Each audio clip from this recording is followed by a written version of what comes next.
Very well balanced. అదే మరిగా ఇది ఒక ఫార్వర్డ్ లుకింగ్ బడ్జెట్. ఇది ఏదైతే భారత ప్రజలందరూ కూడా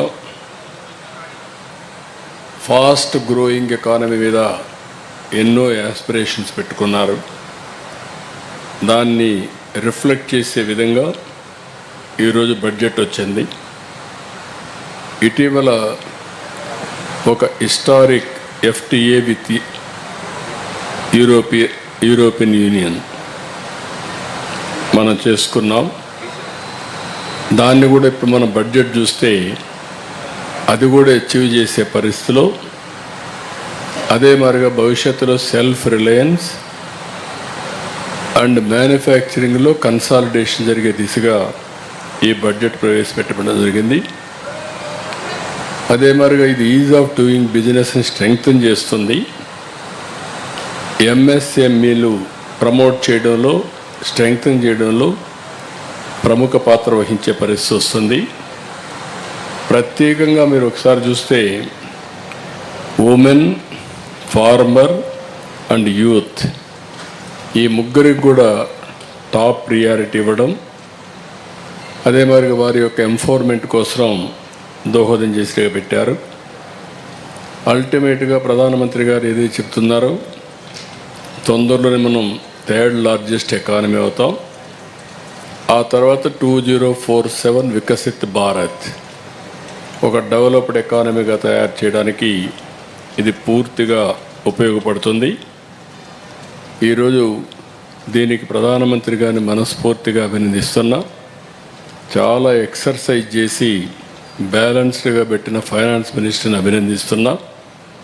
ఈ రెండు కూడా దేశానికి ఒక డైరెక్షన్, అదే మరి ఒక వెలాసిటీ ఇచ్చే విధంగా దిశ అండ్ గతి to end over of our great నేషన్కి ఇది ఉపయోగపడే విధంగా రెండు తీసుకొచ్చారు. దీన్ని మనస్ఫూర్తిగా అభినందిస్తున్నాను. ఈరోజు మనందరం గుర్తుపెట్టుకోవాల్సింది భారతదేశం యొక్క ఆర్థిక వ్యవస్థ one of the fast growing economy. ఇటీవల నేను దావోస్లో చూశాను, technology we are number 1 artificial intelligence. రాబోయే రోజుల్లో AI ద్వారా అభివృద్ధి ఇంకా వెలాసిటీ పెంచడం కానీ నెక్స్ట్ లెవెల్ ఆఫ్ రిఫార్మ్స్కి వెళ్ళే అవకాశం వస్తుంది. రెండోది ఎనర్జీ ఈజ్ ఎ గేమ్ చేంజర్గా భారతదేశానికి తయారైంది. Renewable energy, one grid nation and also మనం తీసుకున్న రిఫార్మ్స్ అన్నీ మంచి ఫలితాలు వస్తున్నాయి.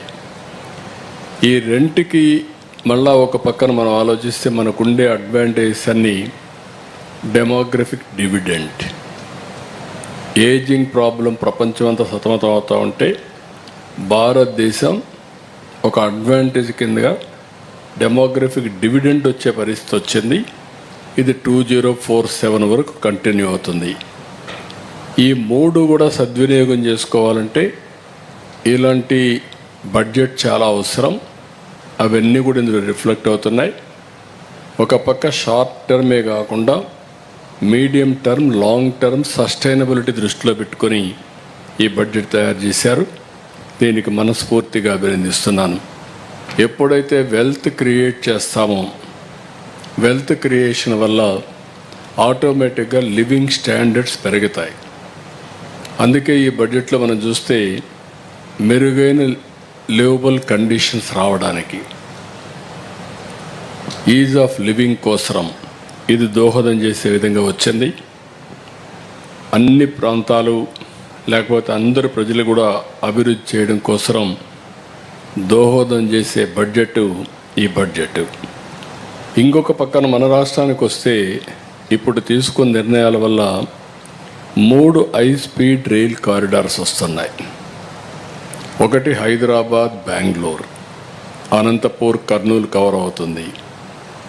ఒక పక్కన హైదరాబాద్, చెన్నై.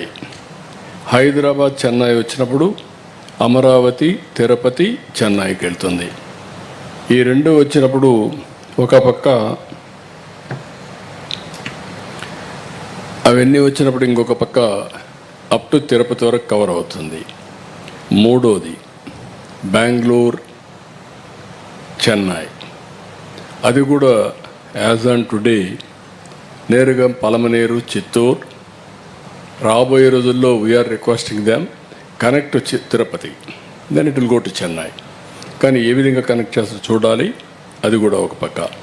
అంటే 3 కారిడార్లు కూడా ఆంధ్రప్రదేశ్ని ఎక్కువగా కవర్ చేసే పరిస్థితి వస్తుంది. దీనివల్ల ఫాస్ట్ ట్రైన్స్ వస్తే ఈ 4 సిటీస్ 5 కోట్ల జనాభా, అమరావతి, హైదరాబాద్, బెంగళూరు, చెన్నై, ఇది ప్రపంచంలో ఎక్కడా లేనటువంటి ఒక డైనమిక్ జోన్గా తయారవుతుంది. ఎక్కడికి పోవాలన్నా ఈజీ అవుతుంది. అది కూడా దోహదం చేస్తుంది.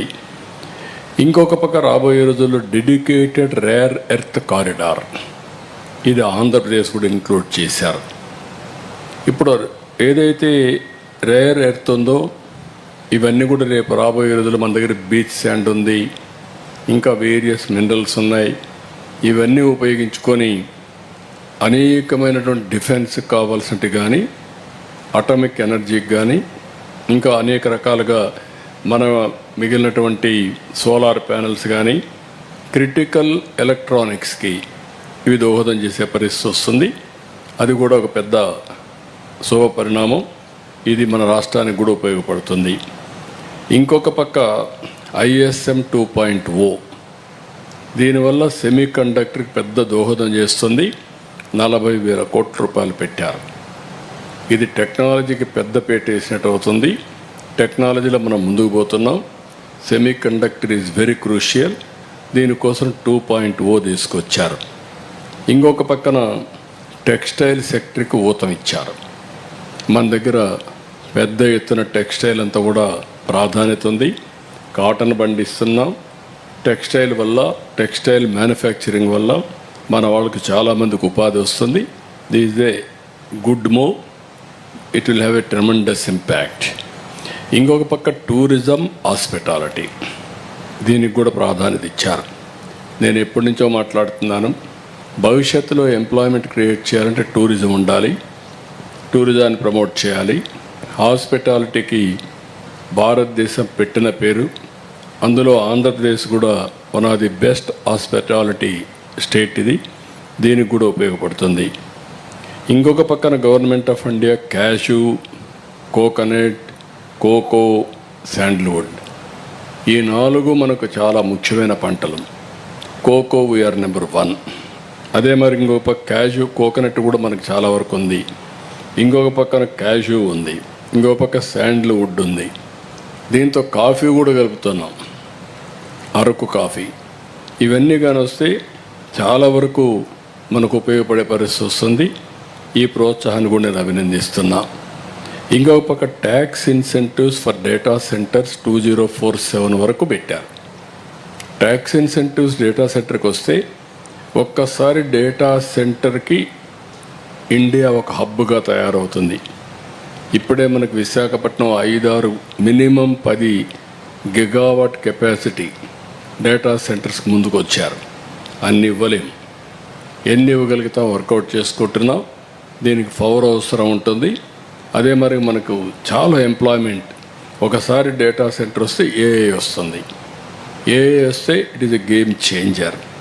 అందుకే ఈరోజు ఏఐ యూనివర్సిటీ కూడా తొందరలోనే స్టార్ట్ చేస్తాం. ఎన్విడియా మిగిలినందరితో మాట్లాడి హైదరాబాద్లో ఉండే ISB మోడల్లో దాన్ని ఒక అటానమస్ బాడీ కింద దాన్ని తయారు చేస్తాం. One of the best AI university I can say.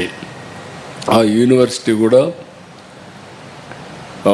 AI living labs, దీన్ని కూడా తొందరలోనే ఎస్టాబ్లిష్ చేయబోతున్నాం. అప్పుడు నేను చూశాను ఇక్కడ కుప్పంలో 7వ తరగతి చదివే ఒక అబ్బాయి ఒక ఏఐ టూల్ ఉపయోగించి మీరు పోయి నిలబడుకుంటే మీ ఫేషియల్ రికగ్నిషన్ తీసుకొని మీ బీపీ ఎంత ఉంది, షుగర్ ఎంత ఉంది, హార్ట్ బీట్ ఎంత ఉంది, మొత్తం వేరియస్ పారామీటర్స్ రీడ్ చేసేస్తున్నాడు. నీ హార్ట్ కండిషన్ ఏంటి, హెల్త్ ఏంటి, అవన్నీ రీడ్ చేసే పరిస్థితి కొంచెం 7వ తరగతి కొన్ని కుర్రాడు. మన పిల్లల్ని కానీ మనం ఎంకరేజ్ చేస్తే రేపు రాబోయే రోజుల్లో ఆల్గరిథమ్స్ రాయడం అనేది వీళ్ళకు చాలా ఈజీ అయిపోతూ ఉంది. ఇప్పుడు మనం చాలా ఎక్విప్మెంట్ తయారు చేస్తున్నాం, అవన్నింటికి రీప్లేస్మెంట్ ఏఐగా తయారయ్యే పరిస్థితి వచ్చింది. అందుకే నేను ఒక పిలిపిచ్చాను, రాష్ట్రం మొత్తం ఏఐ వాడండి, లేకపోతే ఏఐ యూజ్ కేసెస్ ప్రిపేర్ చేయండి. దానికి శాండ్ బాక్స్ కూడా పెట్టి పెద్ద ఎత్తున ముందుకు పోతున్నాం. దీంట్లో డేటా సెంటర్స్ పెద్ద ఎత్తున ఉపయోగపడతాయి. ఇంకొక పక్కన సపోర్ట్ ఫర్ టూరిజం కింద అరకు రీజియన్ ఒక హబ్ను తీసుకొని చేస్తున్నారు, దానికి కూడా స్వాగతం పలుకుతున్నా.